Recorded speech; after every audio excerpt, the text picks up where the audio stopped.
Finishes Association and Small Business Alliance. Rita Lou, Radtech International. Dan Benoit, AQMD board member. Fabian Wesson, Assistant DEO, Legislative Public Affairs in India. Nancy Feldman, Council's Office. Stacy Garcia, SCAQMD.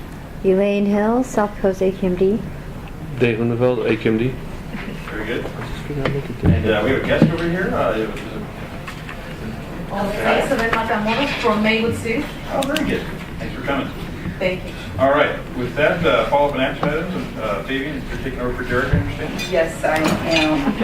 We have a request was made for the members of the AB 617 steering committees.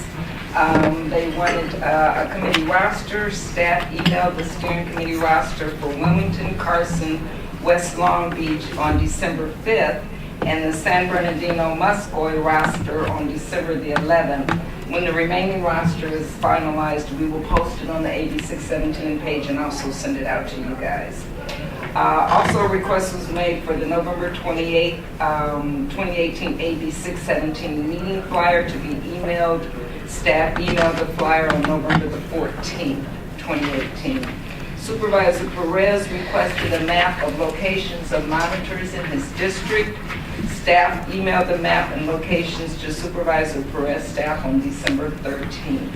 Supervisor Perez also requested a meeting to discuss any correlation between nosebleeds and PM10. Staff is working on scheduling the meeting now with the appropriate people. And that's it for the follow-up. Have any other items on there or questions?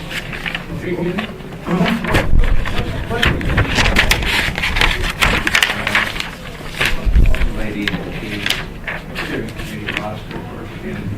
Getting the members for the committee, basically. I mean, I've been to all three steering committee meetings, but I mean, you know, like with Well Heights and East LA, I mean, that was almost a month ago.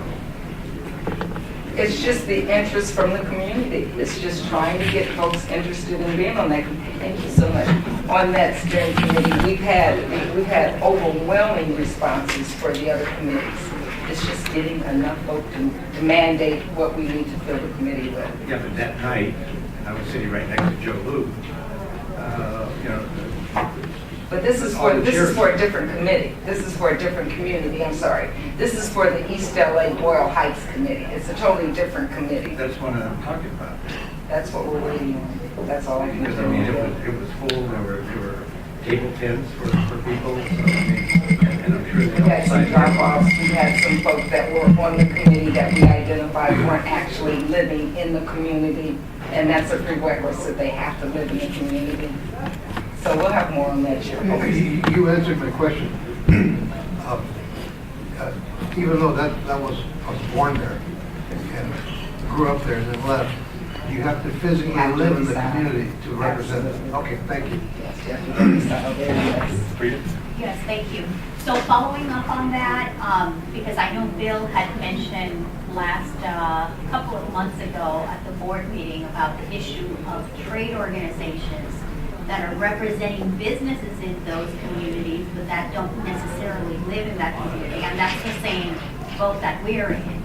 How has that been hashed out as far as whether or not? That's one of the problems with that. You do have a business that was on the committee, it's not in the community. They're not exactly in the community. You have to have buy-in from the community. You have to have ownership from the community. That's why the legislation mandated. It's not even us. It's the legislation that mandated that you have to live in. The businesses, whoever is on that community, they have to be domiciled in that community. So the business owner has to live in the community? Yes. So even if the business might be in the community, but the owner has to live in there as well? Yes, it's ownership.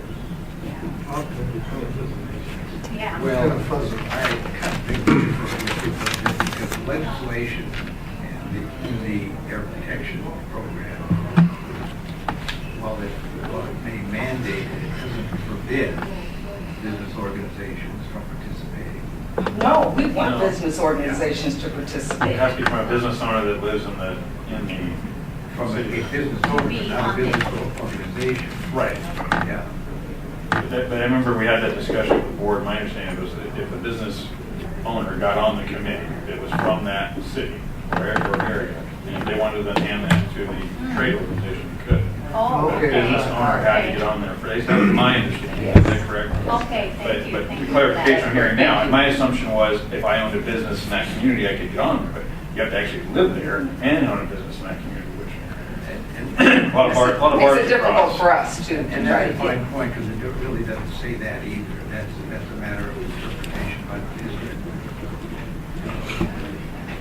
Because you've got chambers of commerce, and you can argue whether they're business organizations or community organizations. And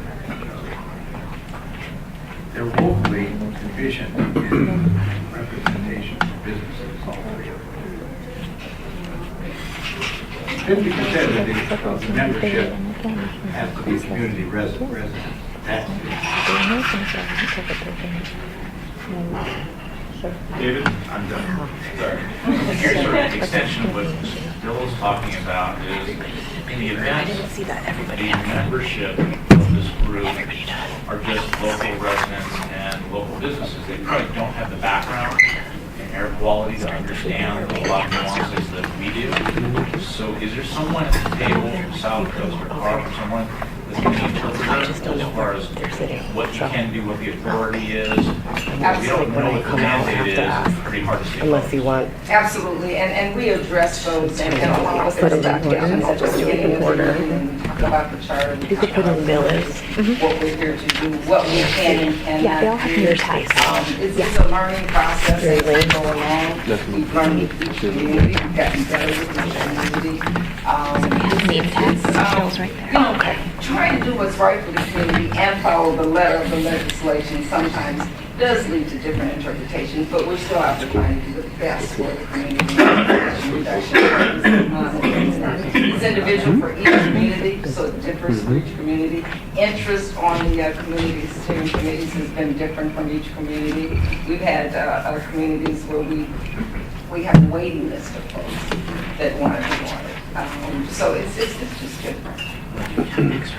I want to run this scenario by recognizing The only the park. person in our One of our members for one of our associations, and the man owns a business, he's been there forever. And we have our meetings there 4 times a year. Where does he live? He lives physically around the corner. He probably owns half the block too. But my question was, next year, in a month, I'm going to be the president of a little group. Even though I don't live in the group, but the guys passed it off, say, Paul, you want to take care of it, you're more than welcome to. So I'm thinking to myself, well, you know, I want to do it, but I don't want to do it. You know what I mean? Because, you know. That's the way I feel every morning when I get up to go to work. That's rough. So now, without giving me a straight yes or no answer, would I be eligible for that, to be on the committee? Not if you don't live in the community. You have to live in the community. Okay.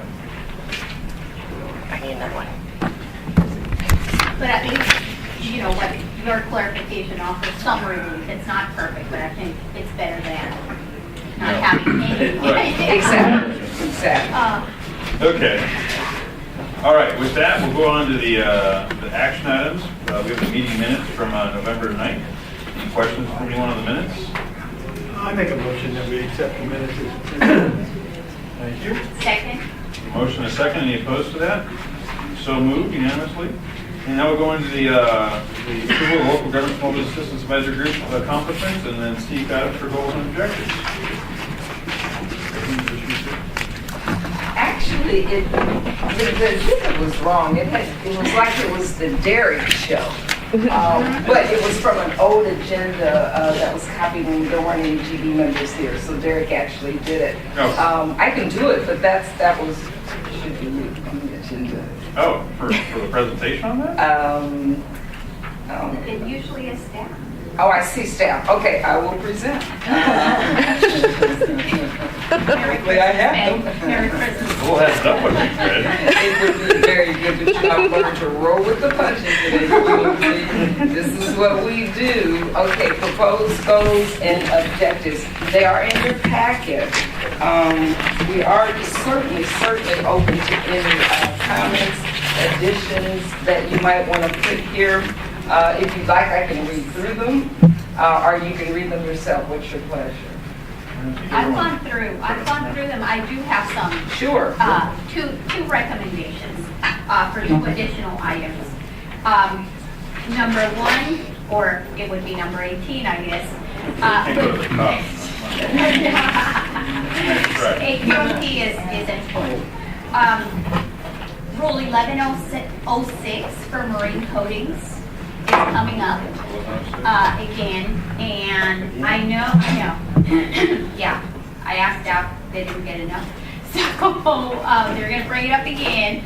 We don't know what it's going to look like, but it's going to the board in April. So I would like it to be an item that gets considered either in January or February, because I know a lot of those folks are small businesses, including our people. We have people here in the South Coast that would be impacted potentially. And then the other item I had, kind of related, was an update on subscription services. I know it was subscription services. It was brought up at the Home Rule Advisory Group meeting. There was a little bit of a discussion on that. And just to sort of explain my thinking, when you go on the website to sign up for subscription services, like I'm registered for all the relevant rules that I'm interested in, that doesn't seem to correlate to the public notices that go out. The paper public notices? Or the notices of workshops. Because I know I have not received some notices on rules like 219, where, I mean, people tell me 219 is my middle name. And I didn't get those notices. So it's not really, but I mean, check, I went back. You already knew about that. So I went back and I checked on the subscription services to see if maybe there was a box that I had accidentally checked off. And no, I was still registered to subscribe to the rule. But is that just for email maybe online, or is the paper supposed to follow that? It's supposed to be for all notices and information related to the rule and rule amendments. So it wasn't really clear, because then when I looked into that issue with staff, I found out that only 7 organizations had been notified of this one public workshop. So I would like more clarity on how it works, especially for small businesses. If you go on the website and you check the rule, you're expected to get the notice, but how does staff know how to coordinate that? So I'm interested in that. It's a good question, and I know I've been interested on the paper side of it. I come on every list. I get plenty of those notices in my box every time I go to check my mail at City Hall. I say there was some talk of trying to get legislation where it wasn't required, so it was still an option, not required. I think right now it's a. Didn't it pass? Did that pass? Yeah. I think. Yeah, so that's a good thing. Let's get an update on that. Bill. Yeah, a couple of things. With respect to the most current one, the district has a set of about 12 rules, I guess, coming out. It's kind of misleading. I don't mean that pejoratively, but it's called Rule 212. But it has to do with notification and I think subscription too. And the way it was explained to us is along the same lines is how does the public or the regulated or the regulated community get notified of certain actions that the district is contemplating on? And so that maybe Nancy can just on that, but that should just cover in part, or maybe discuss what Rita's getting at, because one of the things that bothers me about that is to automatically drop people off and assume that it's going to go to somebody's email address. And Kurt Colvin and I both agree with each other that it should be just flipped the other way. In other words, a person should have to take an affirmative action to have it emailed rather than paper copy. In small businesses, many of the responsible or legal owners don't own the property. They may own the business, and sometimes, but they may not reside there, and they may have a completely different address. They may be absentee owners. So maybe that might be covered. With respect to Rule 1106, that was brought up, what, 2 years ago? Three years ago at one of the Clean Air Awards. Yeah. And the problem that I think we had with it is that there were no emissions connected with it. And in fact, the board dismissed it. So has something changed in the rule to bring it up again? I don't know. All I heard from staff, because I saw it on the master calendar, and I heard from staff they're going to bring a proposal to the board in April, and they're going to start public workshops in January. That's to what they're proposing. I have no idea. They have not. We haven't seen the draft or We haven't seen anything. it. But the board said, you know, if there's no emissions connected with it, then why amend it? Correct. The board definitely sent a strong message. Both ways. Yes, thank you. Well, we'll see. Anyone else? Mr. Eder, I think you might have had a comment on this item. We're talking about goals and objectives. Want to go ahead and give your comment? Right ahead. Yes, my name is Harvey Eder. I'm talking to myself and for the Public Solar Power Coalition. I ran something about it just about an hour ago to the administrative committee of the board about that the goals of this group, local governments, small business, one of the primary goals should be to work towards solar, an equitable solar transformation as quickly as possible.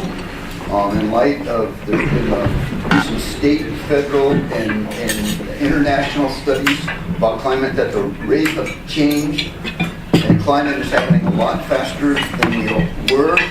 The situation is not good, and we've got to take action.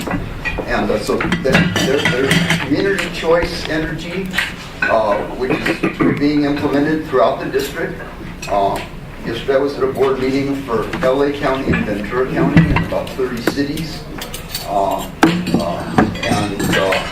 There's the Clean Power Alliance of Southern California, and I know they've had communications recently with Orange County and as well with Riverside and I believe San Bernardino and Chowchilla, and that this is an appropriate committee for that, to look into implementing and facilitating community choice, and that the future of the industrial utilities, there is tension.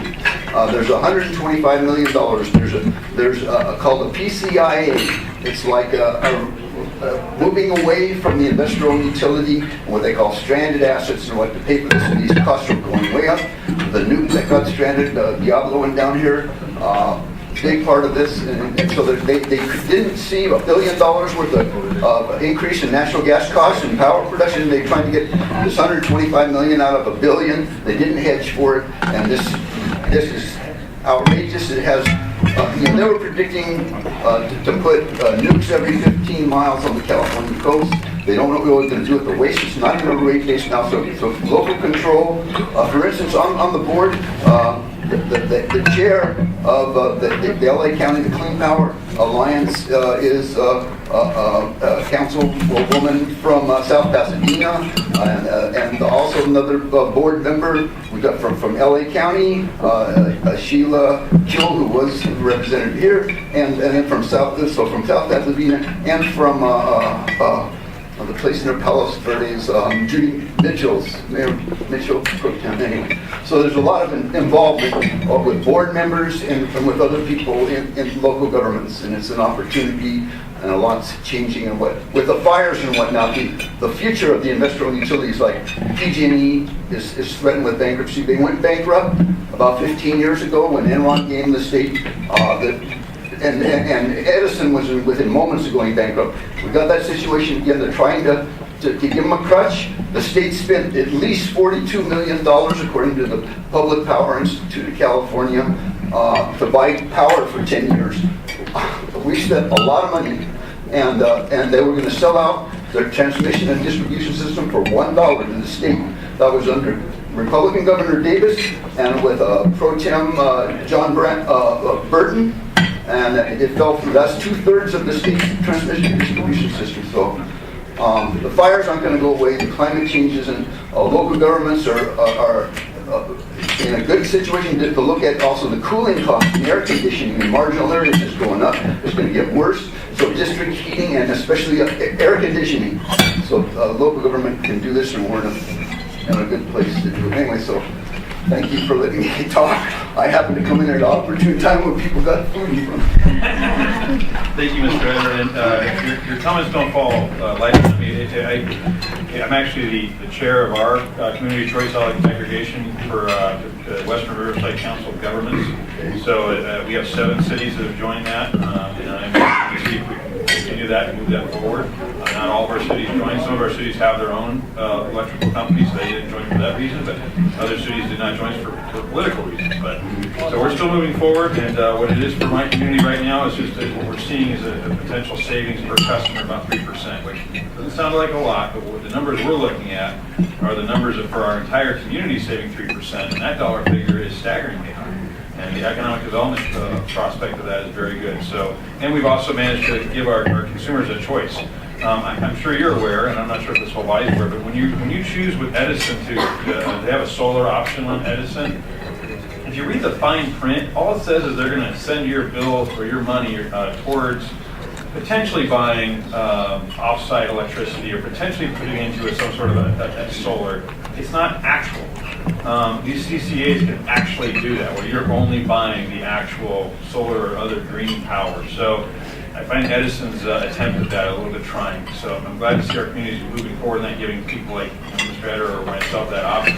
I don't use a lot of power anymore to put solar in my house, but I'd still like to know the rest of the power coming off the grid if I need it is being produced economically or as greenly as potentially. Anyhow, thanks, Mr. Eder, for your comments, and we'll further discuss this item. Thank you. Any other goals and objectives that we want to add, or anyone want to hear more information about these CCAs? I imagine some of us are probably pretty well informed on it, but there's questions about them. I'm not sure what the district could do in encouraging those or not, but Paul, you have a question or a comment? I just have a simple final one. Sometime next year, I'd like to see the California air credits, like asking, workshop 101 in our presentation. This is an air credit, this is how you trade them, et cetera, et cetera, et cetera. Something, nothing really complicated, but nothing very basic, somewhere in the middle. Okay. Maybe a 10-minute presentation. I'd like to see that. Okay, on air credits. Okay. You talking about the ARB? No, AB 32? no, AB 32? AB 32 could be, but the bigger picture would be the cap and trade credits. Yes. State. I don't know what the goals and objectives is numbering them and when they're going to occur somewhere. No, But they're just listed, not in any particular priority or order. Because if they were, I was going to make a recommendation that the 17 program be moved to maybe in the middle of the list or top third. I would even say up toward the top, because so much is happening and it's Right. moving so fast, so I'll make that recommendation too. Any other questions or? Yes. Yeah, I would like to see, this issue about community choice aggregation, learn more information about it. Sure. I think our community would really be in favor of something like that, an alternative to what you get right now with Edison. Yeah. A lot of power is utilized in a small little city. Yep. And, we can spend our money more wisely. Yeah, I don't one know of if that the falls under that. because of a lot of industry and commercial in your city too. Well, we're on the border of Vernon, so. Right. One of my understandings is that's actually where we can see a lot of savings, is in those not just the residential, but also on the commercial industrial side. So I found it's definitely worth looking into for my city. So yeah, and I'm not sure if that fully falls under SCAQMD staff side, but if not, if we don't have a staff person that we can bring into that, we could probably talk to the Mayor of South Pasadena, that were our board members. It sounds like she's on that as well. And maybe just a staff member from LA, CCA, give us a presentation, so it's not falling. Okay. All right. Very good. All right. Do we need a motion on that? Or Yes, all we those do. different things we talked about? With the addition, we do. So with all those additional items and with the changes we made, a couple of the, not ordering, but just priorities, go ahead and get a motion on that. I'll motion it. Second. Motion and second. Any opposed? So moved. All right. Yeah, I believe that's our last action item. We have our monthly report attached. Any questions on that from anyone? Seeing, we have our other matters, and then we have general public comment. Harvey, one other crack at general public comment? No, well, just one thing. I didn't know that you were head of your local. So that's good news. This is good news. So that's it. All right. Thank you. Thank you. All right. That concludes our formal part of the meeting. Everyone enjoy your lunch, and thank you all for coming.